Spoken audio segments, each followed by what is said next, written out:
Boa noite, você vai ver hoje no Tarek Notícias. Joe Biden diz que Estados Unidos não vai suspender sanções até que o Irã siga os compromissos. Moradores do Rio de Janeiro voltam a reclamar de problemas no fornecimento e na qualidade da água que recebem.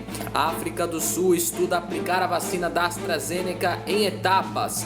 Após o fim da força-tarefa da Lava Jato no Paraná, o ministro Edson Fachin divulga balanço da operação no STF. Região sudoeste da França é atingida por enchentes. Lewis Hamilton renova contrato com a Mercedes por mais uma temporada. Eu sou Tarek Lakes e está no ar o Tarek Notícias.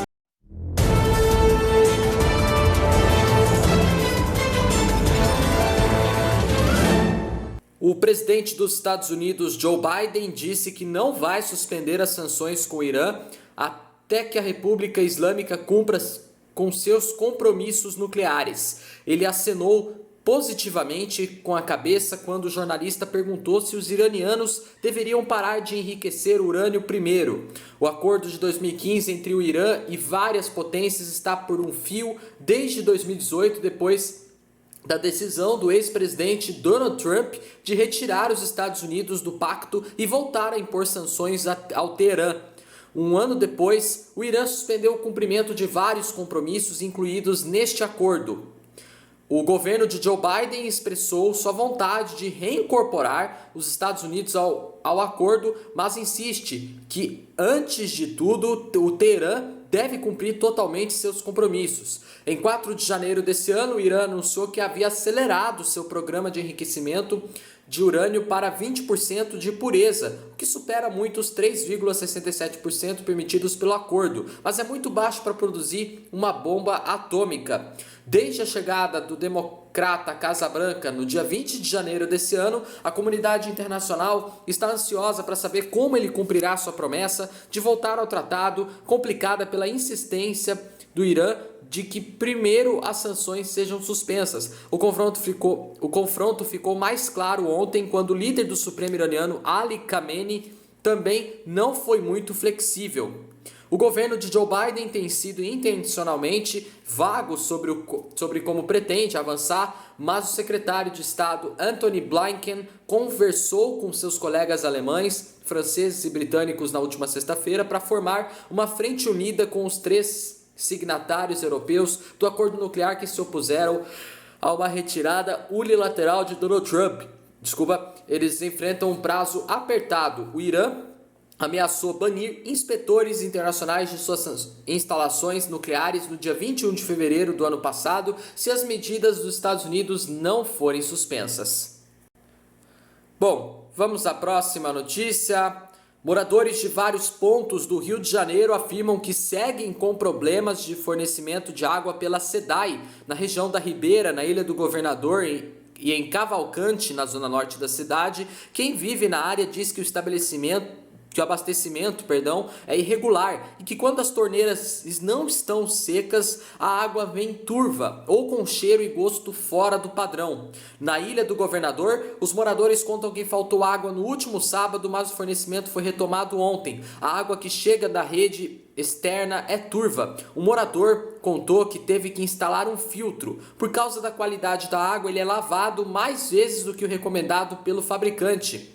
Em nota, a SEDAI afirma que o problema é pontual em relação à coloração da água e afirma que os clientes devem entrar em contato com a empresa para que o local passe por uma vistoria. Em Cavalcante, outro ponto da zona norte do Rio de Janeiro, moradores também reclamaram da falta da água no fim de semana. Eles afirmam que o abastecimento, assim como na Ilha do Governador, foi normalizado ontem. Segundo quem vive na área, a água que chega a eles tem gosto e cheiro de terra, além de uma espuma. Muitos ficaram com medo de usá-la para tomar banho. Na zona oeste do Rio de Janeiro, uma moradora da rua Luiz Montezuma, em Campo Grande, conta que a água só chega de 3 em 3 dias. A SEDAI afirmou em nota que vai fazer uma vistoria no local e que o problema no abastecimento deve ser normalizado em 48 horas. Bom, vamos à próxima notícia. O co-presidente do Comitê Consultivo Ministerial da África do Sul, professor Salim Abdol Karim, disse hoje que o país aplicará a vacina desenvolvida pela Universidade de Oxford em parceria com a AstraZeneca de maneira gradual para avaliar sua eficácia sobre a variante sul-africana. A proposta inicial, segundo o co-presidente, é oferecer a vacina a 100 mil pessoas e monitorar as taxas de hospitalização. Ontem, o ministro da Saúde da África do Sul, Zweli Mtski, disse que o país irá suspender o uso da vacina da AstraZeneca em seu programa de imunizações após dados de um ensaio clínico mostrarem que o imunizante oferece proteção limitada contra doenças leves causadas pela variante sul-africana. O diretor-geral da Organização Mundial da Saúde, Tedros Ghebreyesus, reconheceu que os dados do estudo sobre a eficácia da vacina de Oxford sobre a variante sul-africana é preocupante, mas que precisa ser visto com cautela por causa da amostragem pequena e do perfil jovem e saudável dos participantes. Tedros disse que os fabricantes vão precisar monitorar as mutações e adaptar os imunizantes, como acontece ano após ano com a vacina da gripe, por exemplo. Ele também lembrou que as medidas de saúde e prevenção precisam continuar. A vacina de Oxford já foi aprovada para uso emergencial em pelo menos 50 países, entre eles o Brasil. Os ministros da saúde da França, Austrália e Reino Unido disseram que seguem apoiando a vacina porque ela protege contra quase todas as variantes já identificadas do coronavírus. Bom, vamos à próxima notícia. Após o anúncio do fim da força-tarefa da Lava Jato no Paraná, o ministro Edson Fachin divulgou hoje um balanço da operação no Supremo Tribunal Federal. Relator dos casos ligados a um esquema de desvios na Petrobras que tramitam na corte, Edson Fachin fez uma comparação entre as ações da força-tarefa na primeira instância e no Supremo. Segundo dados, ao longo da Lava Jato, o STF tem 221 mandados de busca e apreensão, 12 prisões preventivas, 2 prisões temporárias, 29 denúncias, 102 acusados e 4 condenações. A Força-Tarefa do Paraná soma 1.450 mandados de busca e apreensão, 132 prisões preventivas, 163 prisões temporárias, 130 denúncias, 533 acusados e 278 condenações. Desde o início do mês, o grupo de procuradores da Lava Jato no Paraná passou a integrar o GAECO do Ministério Público Federal. A Força-Tarefa Paranaense deixa de existir, mas alguns de seus integrantes passam a atuar no GAECO com o objetivo de dar continuidade aos trabalhos. A medida atende a uma determinação da Procuradoria-Geral da República. A gestão do Procurador-Geral da República, Augusto Aras, é crítica ao modelo da Força-Tarefa e travou embates com os procuradores do Paraná, especialmente para ter acesso aos dados da operação no estado. Das 29 denúncias oferecidas pelo Ministério Público Federal ao STF, 10 ainda estão em andamento na corte. Outras 8 foram rejeitadas e 9 viraram ações penais. De 2015 até o ano passado, foram homologadas pela STF 120 delações premiadas, com multas que somam 956 milhões de reais em ressarcimento aos cofres públicos pelos desvios. O STF reúne ainda pelo menos 31 inquéritos ligados à operação. 2 acusações pendentes da corte envolvem o presidente da Câmara, Arthur Lira, do PP de Alagoas.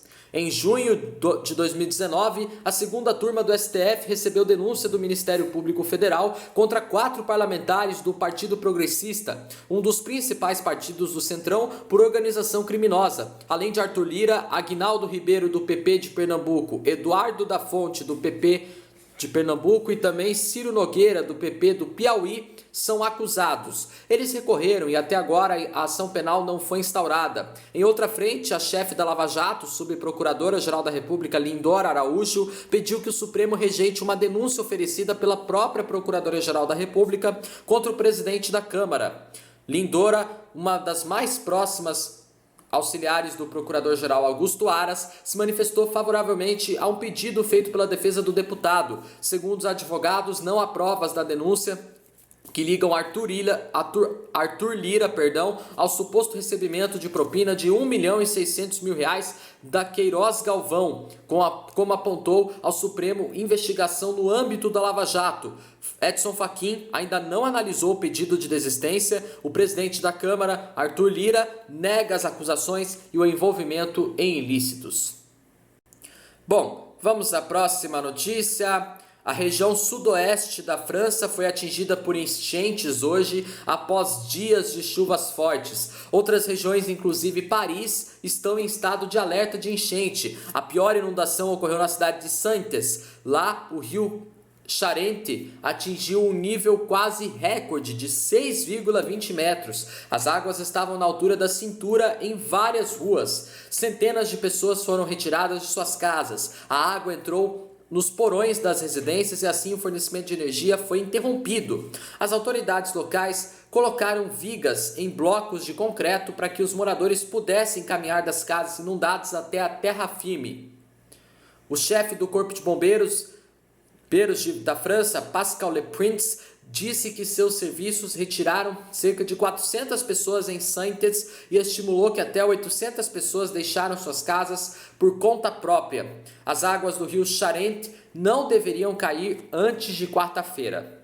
O Serviço Meteorológico francês colocou 7 regiões do país em alerta de enchentes. Em Paris, partes do cais do rio Sena ficaram inacessíveis por dias depois que o rio rompeu suas margens, mas o nível das águas permaneceu bem abaixo das máximas recentes de 5,88 metros em janeiro de 2018 e 6,10 metros em junho de 2016. Ao longo do rio Marne, que deságua no Sena, na margem leste da capital, o rio extrapolou suas margens em várias cidades. Bom, vamos à próxima notícia.